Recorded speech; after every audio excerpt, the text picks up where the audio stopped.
नमस्कार, आप देख रहे हैं प्रार्थना हो स्वीकार। आपके साथ मैं हूं सुनीता राय शर्मा।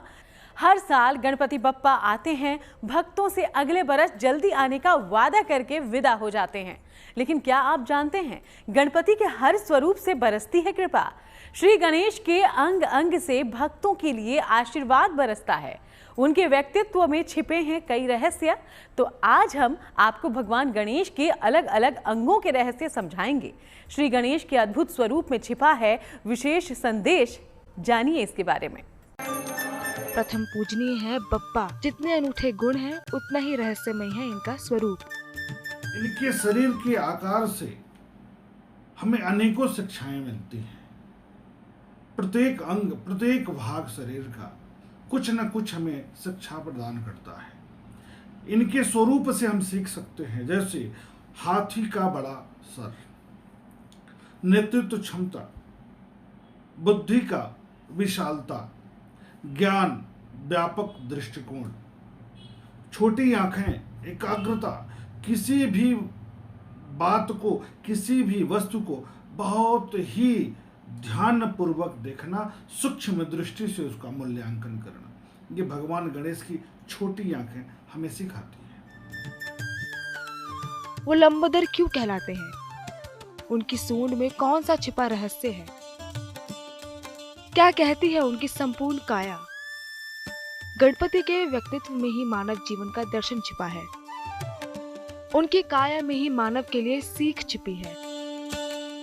बस हमें उनके व्यक्तित्व को आत्मसात करना है। उनके हर अंग से सीख लेकर उसे अपने जीवन में भी उतारना है। गणपति के हर अंग में छिपा है एक रहस्य। कहने को गणपति के साक्षात रूप का दर्शन सारे विघ्नों को हरने वाला है। लेकिन क्या आपको पता है, गणपति के अंग अंग में वरदान विराजमान है। उनका हर अंग एक संदेश देता है, जिसे अक्सर लोग नहीं समझ पाते। भगवान गणेश के संपूर्ण शरीर की अगर बात करें, संपूर्ण आकृति की बात करें, उनकी अंगों की बात करें, तो नेतृत्व क्षमता, व्यापक दृष्टिकोण, बुद्धि का सार्थक प्रयोग, नेतृत्व क्षमता, धैर्य से आगे बढ़ना, धैर्य से दूसरे की बातों को सुनना, कम बोलना, सोच समझ करके बोलना, बेकार की वार्तालाप न करना, कार्य क्षमता, व्यक्तित्व में विराट दृष्टिकोण रखना, अपने लक्ष्य को सफलतापूर्वक प्राप्त करना, और किसी भी बातों को, चाहे वो अच्छी बातें हैं या बुरी बातें हैं, उसको अपने अंदर समाहित कर लेना। ये सारे सीख हमें भगवान गणेश के आकृति से, स्वरूप से, उनके दैहिक रूप से सीखने को। आज गणपति के अंग अंग से मिलने वाले वरदान के बारे में जान लीजिए और पा लीजिए गणपति के संपूर्ण आभा का अचूक वरदान, ताकि आपके जीवन में सफलता, सुख और शुभता का प्रवेश हो जाए। सबसे पहले हम आपको भगवान गणेश के बड़े मस्तक की महिमा बताते हैं। श्री गणेश का बड़ा मस्तक। गणेश जी का मस्तक काफी बड़ा है। माना जाता है कि बड़े सिर वाले नेतृत्व करने में योग्य होते हैं। इनकी बुद्धि कुशाग्र होती है। गणेश जी का बड़ा सिर ये भी ज्ञान देता है कि अपनी सोच को हमेशा बड़ा बनाए रखना चाहिए। पुराणों में गणपति के जीवन की कथाएं हमें पढ़ने और सुनने को मिलती हैं। देवताओं में प्रथम पूज्य गणेश को एकदंत रूप आदि शक्ति पार्वती, आदिश्वर भोलेनाथ और जगतपालक श्री हरि विष्णु की कृपा से प्राप्त हुआ। गणेश जी ने अपने टूटे हुए दांत को लेखनी बना लिया और इससे पूरा महाभारत ग्रंथ लिख डाला। क्योंकि जब भगवान गणेश जी वेद व्यास के कहने पर महाभारत लिख रहे थे, तो अपने एक दांत को तोड़कर कलम बनाकर उसको लिखने लगे और निरंतर लिखते चले गए।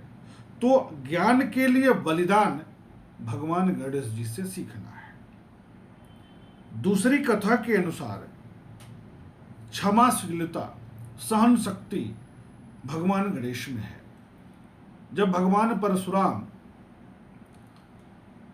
भगवान शिव से मिलने जा रहे थे, तो गणेश जी उनको मार्ग में रोक देते हैं, आगे नहीं बढ़ने देते।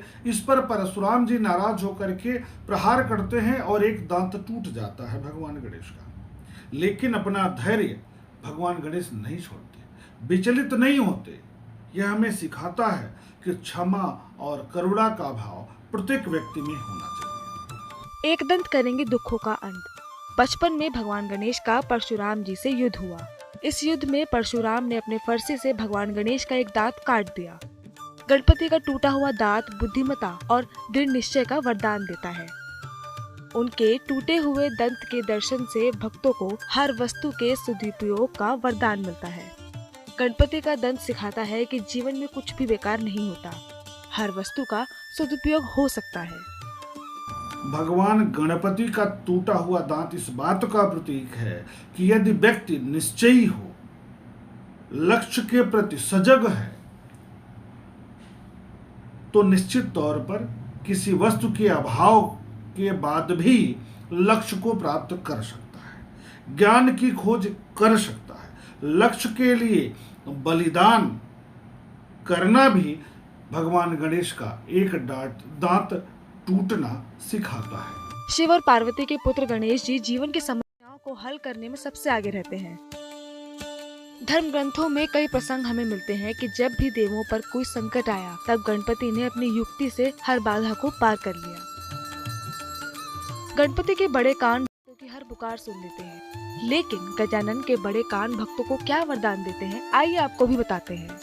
बड़े कान सबकी बातों को सुनना, करना अपने मन से, लेकिन सबकी बातों को सुनना, चाहे अच्छी बातें हैं या बुरी बातें हैं, सबको धैर्य पूर्वक सुनिए, समझिए, धैर्य के दृष्टिकोण से आगे बढ़िए। तो हमें बड़े कान सिखाते हैं कि सभी की बातों को सुनिए, लेकिन जो सीखने वाली बात है उसी का अनुसरण करना है। गणेश जी के बड़े कानों का रहस्य। गणेश जी के कान सूप जैसे बड़े हैं, इसलिए इन्हें गजकर्ण और सूपकर्ण भी कहा जाता है। अंग विज्ञान के अनुसार लंबे कान वाले व्यक्ति भाग्यशाली और दीर्घायु होते हैं। गणेश जी के लंबे कानों का एक रहस्य ये भी है कि वो सबकी सुनते हैं, फिर बुद्धि और विवेक से निर्णय लेते हैं। गणपति के कर्णों के दर्शन से गजविनायक बुद्धिशाली और विवेकशाली होने का वर मिलता है। ये भी भाव पैदा करते हैं कि भक्त सही और गलत से ही निर्णय ले सके। प्रथम पूज्य श्री गणेश की महिमा दिव्य है। उनके हर अंग से भक्तों को आशीर्वाद मिलता है। गणेश जी की छोटी छोटी आंखें उनकी सूक्ष्म दृष्टि को दिखाती हैं। बप्पा हर चीज को देख सकते हैं, हर चीज के सूक्ष्म तत्व को जान सकते हैं। गणपति को बड़े पेट के कारण लंबोदर भी कहते हैं, लेकिन इसके पीछे भी है उनके भक्तों के लिए एक संदेश। आगे हम आपको बताएंगे गणपति के बड़े पेट और उनकी सूंड का रहस्य। तब तक आप कहीं मत जाइए और देखते रहिए प्रार्थना हो स्वीकार।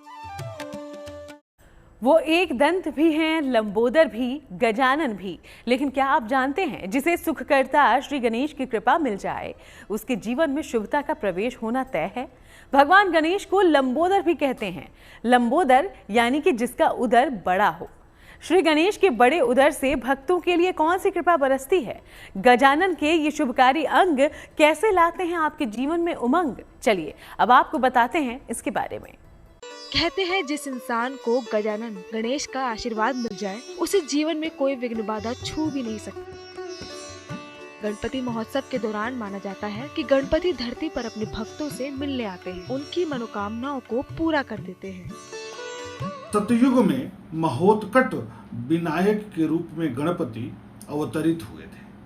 त्रेता युग में गणेश और मयूरेश्वर के रूप में भगवान गणपति अवतरित हुए थे। द्वापर युग में गजानन के रूप में जहां वे मूषक पर सवार हुए। द्वापर युग की बात है ये। कलयुग में ऐसा माना जा रहा है, कलयुग के अंत में भी भगवान गणेश अवतरित होंगे, अवतार लेंगे। और किस नाम से जाने जाएंगे? तो उनका नाम होगा धूम्रकेतु या शूर्पकर्ण। इस नाम से अवतरित होंगे, ऐसा गणेश पुराण में वर्णित है। इस प्रकार यह महत्वपूर्ण है कि सभी युगों में भगवान गणपति विभिन्न रूपों में अवतरित होकर के जगत का कल्याण करते हैं। अब बात करते हैं श्री गणेश के कल्याणकारी सूंड की। शास्त्रों में गणेश जी की सूंड की दिशा का भी अलग अलग महत्व बताया गया है। मान्यता है कि जो व्यक्ति सुख समृद्धि चाहते हो, उन्हें दाईं और सूंड वाले गणेश जी की पूजा करनी चाहिए। बड़ी सूढ़ क्षमता, व्यक्तित्व, नेतृत्व क्षमता, मनोबल, हर कार्य, अपने लक्ष्य का सही ढंग से अनुसरण करते हुए, सन्मार्ग पर चलते हुए उस लक्ष्य को प्राप्त करना, यह उनकी बड़ी सूढ़ हमें बताती है। श्री गणेश जी की कल्याणकारी सूंड। गजानन की सूंड हमेशा हिलती डुलती रहती है। सूंड हमेशा हर पल सक्रिय रहने का संकेत देती है। गजानन की सूंड का दर्शन भक्तों को हमेशा सजग और सक्रिय रहने का वर देता है। भक्तों पर लंबोदर अंग अंग से कृपा बरसाते हैं, तभी तो वो शुभता के देव कहलाते हैं। आपको बता दें कि गणपति को बड़े पेट के कारण ही लंबोदर कहते हैं। गणपति जी का बड़ा पेट ये ज्ञान देता है कि भोजन के साथ साथ बातों को भी पचाना सीखें। भगवान गणपति को उनके विशाल पेट के कारण, बड़े उदर के कारण उन्हें लंबोदर कहा जाता है। लंबा उदर, बड़ा पेट, ब्रह्मांड की अनंत संपत्ति और सभी अच्छी बुरी बातों को पचाने की क्षमता रखने वाले भगवान गणपति के बड़े पेट ही उन्हें लंबोदर कहलाने के लिए जिम्मेदार है। गणपति का पेट बहुत बड़ा है, इसलिए उन्हें लंबोदर भी कहा जाता है, यानी लंबा है। गणपति के बड़े पेट के दर्शन से भक्तों में हर अच्छी और बुरी बातों को पचा लेने का गुण विकसित होता है।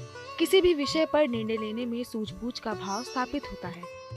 अंग विज्ञान के अनुसार बड़ा उदर खुशहाली का प्रतीक है। क्रोधासुर नामक दैत्य को परास्त करने के लिए भगवान गणेश जी ने लंबोदर का रूप धारण किया था, अवतार लिया था। क्रोधासुर का क्रोध बहुत बड़ा था। इसी कारण से उसके क्रोध को दबाने के लिए, उसके अहंकार को दबाने के लिए भगवान गणेश ने अपना उदर बड़ा किया था, ताकि उसके क्रोध को अपने अंदर भगवान गणेश समाहित कर लें। तो जगत के कल्याण के लिए भगवान गणेश जी ने अपना लंबोदर रूप धारण किया था। तो देखा आपने कितने रहस्यमय है गणपति। बप्पा ने अपनी उन चीजों को भी अपनी खूबी बना लिया है जिन्हें कई लोग कमी मानते हैं, इसलिए तो वो खास है। जिसके सिर पर श्री गणेश की कृपा हो, भला उसे कोई बाधा कैसे परेशान कर सकती है। गणेशोत्सव में श्री गणेश शीघ्र ही प्रसन्न होते हैं, इसलिए गणपति के भक्त उन्हें प्रसन्न करने के उपाय करते हैं और गणपति भी अपने भक्तों को निराश नहीं करते। तो आप भी गणेश महोत्सव पर गणपति का दर्शन दिल खोल कर कीजिए और सच्चे मन से कीजिए गजानन गणेश का ध्यान। मांग लीजिए उनसे शुभता और संपन्नता का महावरदान।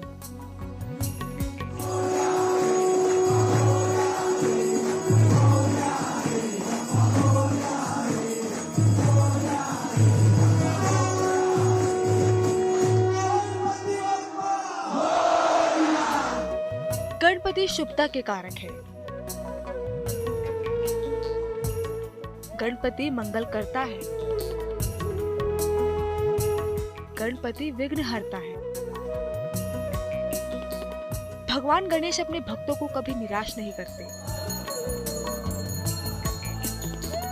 जिस भक्त पर श्री गणेश की कृपा हो जाए, वो संसार के हर परेशानी और बाधा से मुक्त हो सकता है।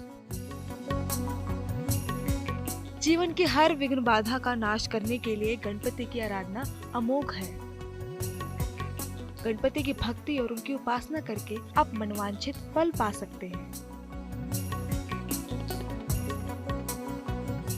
क्योंकि अगर विनायक प्रसन्न हो गए तो जीवन में हो जाएगा शुभता का श्री गणेश। बप्पा के हर अंग से जुड़े रहस्य और संदेश तो हमने आपको बता दिए, लेकिन अद्भुत स्वरूप वाले श्री गणेश ने मूषक को क्यों माना अपना वाहन? कौच नाम के एक गंधर्व पहले ऋषि वामदेव का अपमान करके श्राप के कारण चूहा बन गया था। क्रौच नाम का गंधर्व ऋषि पराशर के आश्रम में आकर के चूहा उत्पात मचाने लगा, बहुत परेशान करता था ऋषि पराशर जी को। भगवान गणेश ने उसे अपने पास में जकड़ लिया चूहे को क्रौंच नामक गंधर्व जो चूहा बना था, उसको भगवान गणेश ने अपने पास में पकड़ लिया और पकड़े जाने पर भगवान गणेश से माफी मांगने लगा। तब भगवान गणेश ने अपना वाहन बना लिया और उसके अहंकार को दूर किया। इस तरीके से क्रौंच नामक गंधर्व को भगवान गणेश ने चूहा बनाकर अपना वाहन के रूप में स्वीकार किया। गणेश जी का वाहन चूहा ही क्यों? गणेश जी को बुद्धि और तीव्र समझ वाला देवता माना जाता है। चूहा भी ऐसा ही तीव्र बुद्धि वाला जीव है, साथ ही यह अत्यंत चंचल भी है। गणेश जी बुद्धि और चंचल मन को नियंत्रित करते हैं। मान्यता ये भी है कि गंधर्व शाप के कारण पहले मूषक बना, फिर गणेश जी का वाहन बन गया। गणेश जी की उपासना बिना मूषक के करने पर मनोकामनाएं पूरी नहीं होती। गजमुखासुर की कथा है, जिसमें गजमुखासुर नामक दैत्य देवताओं को बहुत परेशान करता था, बहुत प्रताड़ित करता था। भगवान गणेश ने अपना पराक्रम दिखा करके उसे परास्त कर दिया। इसके बाद गजमुखासुर चूहा बनकर उनके सामने उपस्थित हो गया। उसका अहंकार दूर हुआ। फिर भगवान गणेश ने उसके निवेदन करने पर अपना वाहन स्वीकार किया, चूहा के रूप में अपना वाहन स्वीकार किया तथा गजमुखासुर का अहंकार दूर हुआ। इस प्रकार अपना वाहन बना करके भगवान गणपति ने अपने विरोधी, अपने शत्रु दैत्य को अपने सन्निकट रख लिया, अपना वाहन बना दिया। अनंत चतुर्दशी तक बप्पा धरती पर ही रहेंगे और इस दौरान भक्त उनकी उपासना करके मनवांछित फल भी पा सकते हैं। तो अब देर ना कीजिए, इस गणेशोत्सव पर अपने गजानन से मांग लीजिए शुभता और मंगल कामना का आशीर्वाद। तो भगवान गणेश आपकी हर मनोकामना पूरी करे, आपके हर विघ्न हर लें, यही हमारी कामना, यही हमारी प्रार्थना। इसी के साथ फिलहाल हम लेंगे इजाजत। देश दुनिया की बाकी तमाम अच्छी खबरों के लिए आप बने रहिए GNT के साथ।